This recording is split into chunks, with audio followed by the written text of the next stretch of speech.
ನಮಸ್ಕಾರ ಸ್ನೇಹಿತರೆ, ನಮ್ಮ ನಂಬಿಕೆಗೆ ಸ್ವಾಗತ ಸುಸ್ವಾಗತ.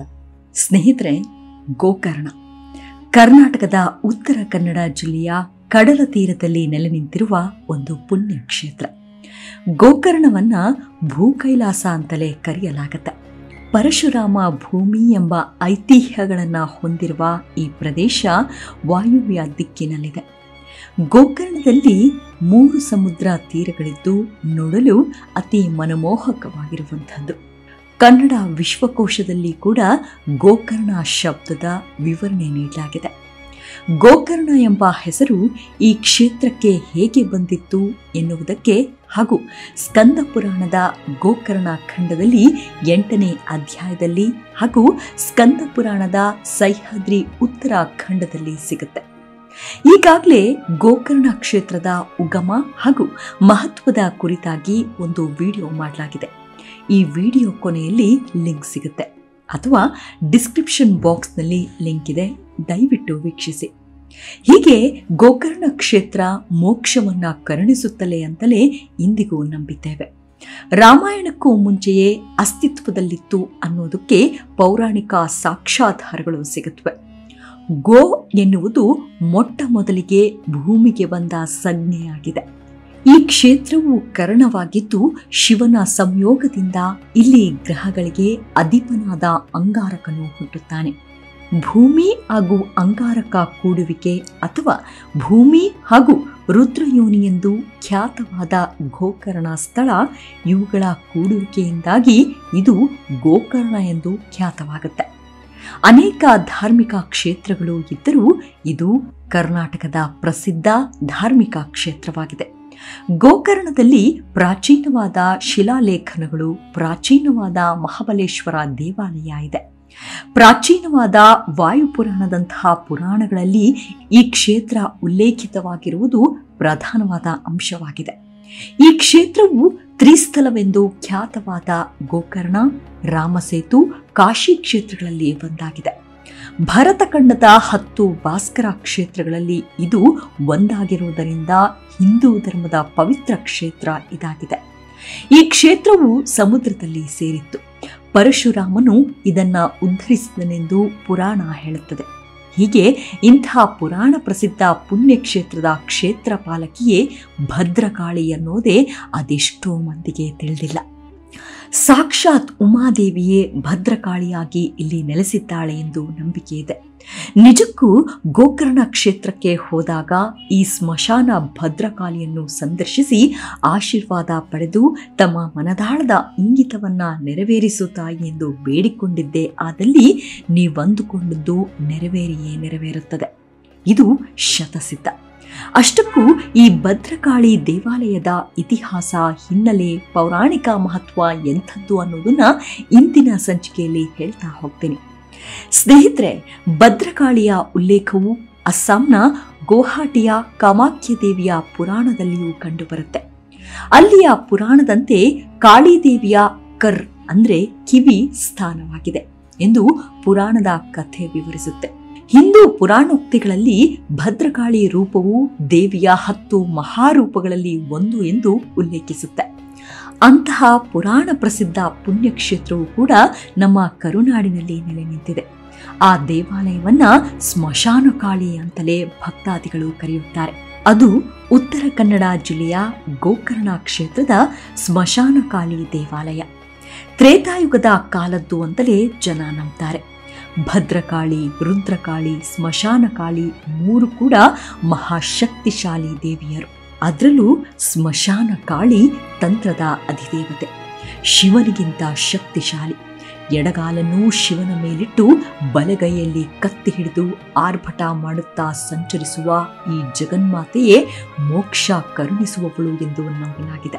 ದೇವಾಲಯದ ಒಳಗಿನ ಶಾಸನಗಳೇ ಹೇಳುವಂತೆ ಕ್ರಿಸ್ತಶಕ 625ರ ಸುಮಾರಿಗೆ ದೇವಾಲಯ ಜೀರ್ಣೋದ್ಧಾರವಾಗಿದ್ದರ ಕುರುಹು ನೀಡುತ್ತೆ. ಸ್ಮಶಾನಕಾಳಿ ದೇವಾಲಯವು ಅತಿ ಪುರಾತನವಾಗಿರುವಂಥದ್ದು. ಗೋಕರ್ಣದ ಮಹಾಬಲೇಶ್ವರ ಸನ್ನಿಧಿಯಿಂದ ಕೇವಲ 1 ಕಿಲೋಮೀಟರ್ ದೂರದ ಸ್ಮಶಾನದ ಪಕ್ಕದಲ್ಲಿಯೇ ಈ ದೇವಾಲಯವಿದೆ. ಒಳಗಡೆ ರುದ್ರಕಾಳಿ, ಸ್ಮಶಾನ ಕಾಳಿ, ಗಣೇಶ, ನಾಗನ ಮೂರ್ತಿಗಳಿವೆ. ತ್ರಿಕಾಲವು ಪೂಜೆಯ ಜೊತೆಗೆ ಹರಕೆ ಹೇಳಿಕೆ ಪೂಜೆಗಳು ನಡೆಯುತ್ತವೆ. ಅಷ್ಟೇ ಅಲ್ಲದೆ ಇಲ್ಲಿ ನಿಂತು ದೇವಿಯ ಮುಂದೆ ಕಷ್ಟ ಹೇಳಿಕೊಂಡು ಪರಿಹಾರ ಮಾಡು ತಾಯೇ ಎಂದು ಬೇಡಿದರೆ ಯಶಸ್ಸು ಶತಸಿದ್ಧ ಎಂಬ ನಂಬಿಕೆ ಕೋಟ್ಯಾಂತರ ಭಕ್ತಾದಿಗಳದ್ದು. ಸ್ಮಶಾನ ಕಾಳಿಯ ಅಸ್ತಿತ್ವ ಜಗತ್ತಿನ ಎಲ್ಲ ದೇವಾನುದೇವತೆಗಳಿಗಿಂತ ನಿಗೂಢ ಹಾಗೂ ಭಯಾನಕವಾದದ್ದು. ಕತ್ತೆ ತೋಳುಗಳ ಮೇಲೆ ಸವಾರಿ ಮಾಡುತ್ತಾಳೆ. ಚಾಚಿದ ನಾಲಿಗೆ, ಹರಡಿದ ಕೂದಲು, ರುಂಡಮಾಲೆ, ಹಾಗೆಯೇ ರಕ್ಕಸರ ಕೈಯನ್ನು ಮಾಲೆಯಾಗಿ ಹಿಡಿದಿದ್ದಾಳೆ. ಇವುಗಳಿಗೆ 10 ಕೈಗಳು. ಹೀಗೆ ಸ್ಮಶಾನ ಕಾಳಿಯ ಕುರಿತಾದ ವಿವರಣೆ ವರ್ಣನೆ ನಾನಾ ಗ್ರಂಥಗಳಲ್ಲಿ ಕಾಣಸಿಗುತ್ತೆ. ಈ ಸ್ಮಶಾನ ಕಾಳಿ ದೇವಾಲಯದಲ್ಲಿ ಬೆಳಗ್ಗೆ ನಸುಕಿನಿಂದ ರಾತ್ರಿಯವರೆಗೆ ಪೂಜೆ ಪುನಸ್ಕಾರ ನಡೆಯುತ್ತವೆ. ಕಾಶಿ ಬಿಟ್ಟರೆ ಭಾರತದಲ್ಲಿ ಕಾಣಸಿಗುವ ಸ್ಮಶಾನ ಕಾಳಿ ದೇವಾಲಯ ಇರೋದು ಗೋಕರ್ಣದಲ್ಲಿಯೇ. ಒಂದು ಕಡೆ ಚಿತೆ ಉರಿಯುತ್ತಿದ್ದರೆ ಇನ್ನೊಂದು ಕಡೆ ಪೂಜೆ ನಡೆಯುತ್ತಿರುತ್ತದೆ. ಮಹಾಬಲೇಶ್ವರನ ಸನ್ನಿಧಾನದಿಂದ ಕೇವಲ 1 ಕಿಲೋಮೀಟರ್ ಕಾಲ್ನಡಿಗೆಯಲ್ಲಿ ಸಾಗಿದರೆ ಸ್ಮಶಾನ ಕಾಳಿಯ ದರ್ಶನ ಪಡೆಯಬಹುದು. ಮೌನ ಪೂಜೆಗೆ ಇಲ್ಲಿ ಪ್ರಾಶಸ್ತ್ಯ. ಒಂದು ಅಲೌಕಿಕ ಅನುಭವ ನೀಡುವ ಈ ಜಾಗಕ್ಕೆ ಸದಾಕಾಲವೂ ಭೇಟಿ ನೀಡಬಹುದು. ಈ ದೇವಾಲಯದ ಗೋಡೆಗಳಲ್ಲಿ ಕಾಣಸಿಗುವ ಶಾಸನಗಳು ಚಾಲುಕ್ಯ ಸಾಮ್ರಾಜ್ಯದ ರಾಜ 2ನೇ ಪುಲಕೇಶಿಯು ಕ್ರಿಸ್ತಶಕ 625ರಲ್ಲಿ ಈ ದೇವಾಲಯವನ್ನು ನಿರ್ಮಿಸಿದನು ಎಂದು ತಿಳಿದುಬರುತ್ತೆ. ಆದಾಗ್ಯೂ ಅದರ ಬಹುಪಾಲು ಭಾಗವು ಶಿಥಿಲಗೊಂಡಿದೆ.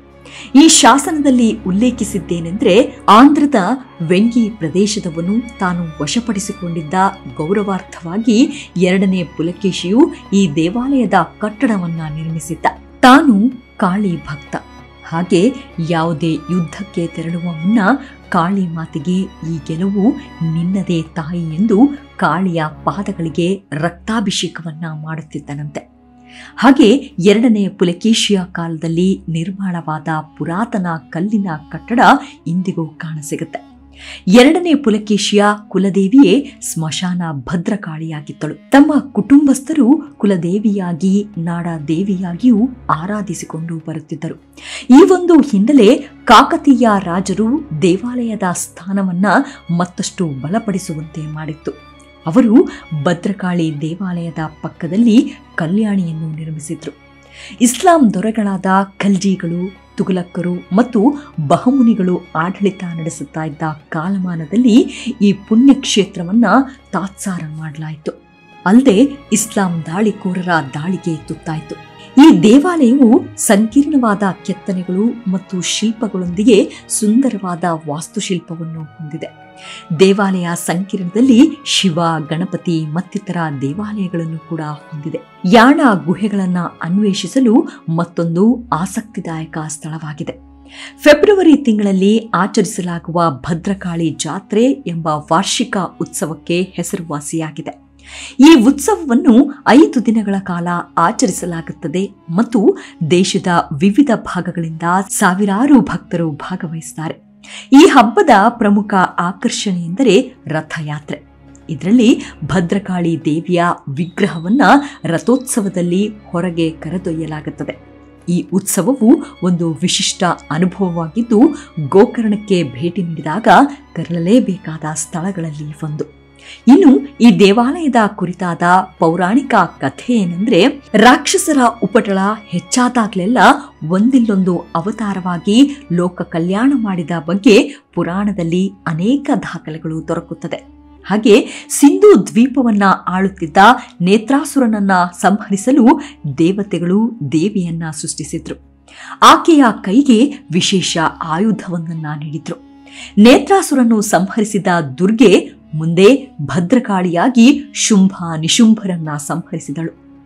ತನಗೆ ವಹಿಸಿದ ಕೆಲಸ ಮುಗಿಸಿದ ಬಳಿಕ ಗೋಕರ್ಣಕ್ಕೆ ಬಂದು ನೆಲೆಸಿ ತನ್ನ ಆಯುಧಗಳನ್ನೆಲ್ಲ ನೀರಿನಿಂದ ತೊಳೆದು ತಪಸ್ಸನ್ನಾಚರಿಸಲು ಸಂಕಲ್ಪಿಸಿ ಶತಶೃಂಗಗಿರಿಯ ತಟದಲ್ಲಿ ದಕ್ಷಿಣಾಭಿಮುಖವಾಗಿ ನೆಲೆಸಿದಳು. ಅದೇ ಭದ್ರಕಾಳಿ ದೇವಾಲಯವಾಗಿ ಮಾರ್ಪಟ್ಟಿದೆ ಎಂದು ಪುರಾಣ ಕಥೆ ಹೇಳುತ್ತೆ. ದೇಶದ ಪ್ರಮುಖ ಶಕ್ತಿಪೀಠಗಳಲ್ಲಿ ಒಂದೆನಿಸಿರುವ ಈ ದೇವಾಲಯದಲ್ಲಿ ಸತೀದೇವಿಯ ಕಿವಿ ಬಿದ್ದಿದೆ ಎಂದು ನಂಬಲಾಗಿದೆ. ಅಲ್ಲದೆ ಶರನ್ನವರಾತ್ರಿ ಮಹೋತ್ಸವ ಹಾಗೂ ವಸಂತ ನವರಾತ್ರಿ ಮಹೋತ್ಸವಗಳು ಅತ್ಯಂತ ಶ್ರದ್ಧಾ ಭಕ್ತಿಯಿಂದ ಆಚರಿಸಲ್ಪಡುತ್ತದೆ. ಅದರಲ್ಲಿಯೂ ಶರನ್ನವರಾತ್ರಿಯೇ ಪ್ರಧಾನವಾದದ್ದು. ಮಧ್ಯಾಹ್ನದ ನಂತರ ದೇವರ ದರ್ಶನಕ್ಕೆ ಲಭ್ಯವಿದ್ದು ದಿನವೂ ಸಾವಿರಾರು ಈ ವೇಳೆ ಆಗಮಿಸುತ್ತಾರೆ. ಮತ್ತೊಂದು ಪೌರಾಣಿಕ ಕಥೆಯೆಂದರೆ, ಕಾಳಿಯಾಗಿ ಬದಲಾದ ಉಮಾದೇವಿಯ ಗೌರವಾರ್ಥವಾಗಿ ಭದ್ರಕಾಳಿ ದೇವಾಲಯವನ್ನ ನಿರ್ಮಿಸಲಾಗಿದೆ. ಗೋಕರ್ಣದ ರಕ್ಷಕಿ ದೇವತೆ ಎಂದು ಪರಿಗಣಿಸಲ್ಪಟ್ಟಿರುವುದರಿಂದ ಸ್ಮಶಾನ ಕಾಳಿಯು ಉಗ್ರ ಅವತಾರವನ್ನೇ ಇಲ್ಲಿ ಭಕ್ತಿಯಿಂದ ಪೂಜಿಸಲಾಗುತ್ತದೆ. ದೇವಾಲಯದ ರಚನೆಗೆ ಸಂಬಂಧಿಸಿದ ವಿವಿಧ ಕಥೆಗಳಿಂದಾಗಿ ಭದ್ರಕಾಳಿ ದೇವಾಲಯದ ಉಪಸ್ಥಿತಿಯನ್ನು ಪುಣ್ಯಕ್ಷೇತ್ರದ ಮಹತ್ವದ ಭಾಗವೆಂದು ಪರಿಗಣಿಸಲಾಗಿದೆ. ಇದು ಗೋಕರ್ಣದ ಪ್ರಬಲ ಅಸ್ತಿತ್ವಗಳಲ್ಲಿ ಒಂದಾಗಿದೆ. ಇನ್ನೂ ಒಂದು ಕಥೆಯಲ್ಲಿ ತ್ರಿಮೂರ್ತಿಗಳಾದ ಬ್ರಹ್ಮ, ವಿಷ್ಣು, ಮಹೇಶ್ವರರು ದುರ್ಗಾಮಾತೆಯನ್ನ ಸೃಷ್ಟಿಸಿದ್ದೇ ವಿಶ್ವದಲ್ಲಿ ವಿನಾಶವನ್ನ ಸೃಷ್ಟಿಸಿದ ವೃತಾಸುರ ಎಂಬ ಶಕ್ತಿಶಾಲಿ ರಾಕ್ಷಸನನ್ನ ಸಂಹರಿಸಲು. ವಿಶೇಷ ಶಕ್ತಿಯನ್ನ ಪಡೆದು ಜನ್ಮ ತಳೆದ ದುರ್ಗೆಯು ಅತಿ ಭಯಂಕರ ರೂಪದಲ್ಲಿ ಕಾಳಿಮಾತೆಯಾಗಿ ಉದ್ದನೆಯ ಮೈಕಟ್ಟು, ಕ್ರೋಧ ತುಂಬಿದ ಕಣ್ಣುಗಳು, ಚಾಚಿದ ನಾಲಿಗೆ, ಸೀಳು ತುಟಿಗಳು, ಬಡಕಲಾದ ಕರಿ ಮೈಯಿನಿಂದ ಕುಂಡಮಾಲೆಯನ್ನಿಡಿದು ಕೈಯಲ್ಲಿ ಆಯುಧಗಳನ್ನ ಹಿಡಿದುಕೊಂಡು ಕಾಳಿಮಾತೆಯು ಜಗತ್ತನ್ನು ರಕ್ಷಿಸುವ ಸಲುವಾಗಿ ವೃತ್ರಾಸುರ ರಾಕ್ಷಸನನ್ನ ಸಂಹರಿಸಿದಳು. ನಂತರ ಶಿವನ ಆದೇಶದ ಮೇರೆಗೆ ಕಾಳಿಮಾತೆಯನ್ನ ಗೋಕರ್ಣಕ್ಕೆ ಹೋಗಿ ಪವಿತ್ರ ಪಟ್ಟಣವನ್ನು ರಕ್ಷಿಸುವಂತೆ ಹೇಳಿದ್ದಂತೆ. ಅಂದಿನಿಂದ ದೇವತೆಯು ಈ ಸ್ಥಳದಲ್ಲಿ ವಾಸಿಸುತ್ತಿದ್ದಾಳೆ. ಗೋಕರ್ಣವನ್ನ ದುಷ್ಟ ಶಕ್ತಿಯಿಂದ ರಕ್ಷಿಸ್ತಾ ಇದ್ದಾಳೆ ಎಂಬ ನಂಬಿಕೆ ಇದೆ. ದೇವಾಲಯದ ಪ್ರವೇಶ ದ್ವಾರದ 2 ಬದಿಗಳಲ್ಲಿ 2 ಸಿಂಹಗಳು ಮತ್ತು 2 ಯೋಧರ ಪ್ರತಿಮೆಗಳಿವೆ. ದೇವಿಯ ವಿಗ್ರಹವು ದೊಡ್ಡ ಕಣ್ಣುಗಳನ್ನ ಹೊಂದಿದ್ದು 4 ಕೈಗಳಲ್ಲಿ ಆಯುಧಗಳನ್ನ ಹಿಡಿದಿರುವಂತೆ ಉಗ್ರ ರೂಪದಲ್ಲಿ ಕೆತ್ತಲಾಗಿದೆ. ಭದ್ರಕಾಳಿ ದೇವಸ್ಥಾನವು ಮುಖ್ಯವಾಗಿ ಶುಕ್ರವಾರದಂದು ಭಕ್ತಾದಿಗಳಿಂದ ತುಂಬಿರುತ್ತೆ. ನೀವು ಏನಾದರೂ ಗೋಕರ್ಣಕ್ಕೆ ಭೇಟಿ ನೀಡಿದರೆ ಸ್ಮಶಾನಕಾಳಿ ದೇವಾಲಯಕ್ಕೆ ಹೋಗೋದನ್ನು ಮಾತ್ರ ಮರಿಬೇಡಿ. ತಾಯಿ ಭದ್ರಕಾಳಿಯ ಆಶೀರ್ವಾದ ನಮ್ಮೆಲ್ಲರ ಮೇಲಿರಲಿ. ನಮಸ್ಕಾರ.